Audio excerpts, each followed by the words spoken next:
to Western Mass News at noon on ABC 40. I'm David Horwitz. We turned out to a story that we first brought to you last week. The Department of Elementary and Secondary Education Commissioner Jeffrey Riley deferring their decision on the release of the Holyoke Public Schools from their receivership. Now, this comes after the Holyoke School Committee submitted a letter in September of last year to petition Mass DESE to release the city of Holyoke from state leadership. And Western Mass News reporter Olivia Hickey joining us live in Holyoke with the very latest details. Good afternoon, Olivia. What can you tell us?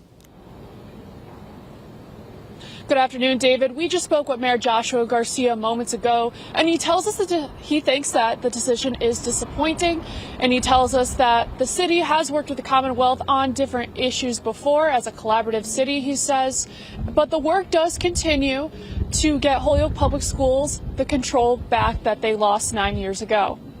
I think the school board for the past 9 years since we've been in receivership has proven how collaborative we are and our working partnership that we have with them to kind of figure this out.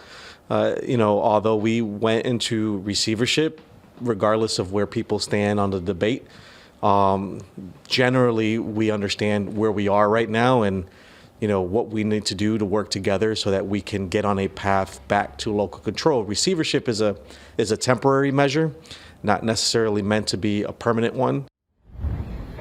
Over the weekend, Garcia and other members of the school committee worked on formulating their next steps. On Saturday, Garcia and school committee vice chair Aaron Brunel spoke to Patrick Tutwiler, the state secretary of education, and Lieutenant Governor Kim Drischel. He says both are committed to help them navigate this path forward out of receivership.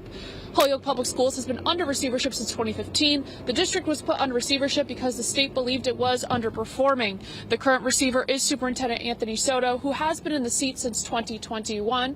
Now for the next steps, the Holyoke School Committee has been pushed up to February 12th. And coming up later on Western Mass News, we are taking a closer look at the next steps of navigating the situation and what breaking away could mean for the district. For now, reporting live in Holyoke, Olivia Hickey, Western Mass News.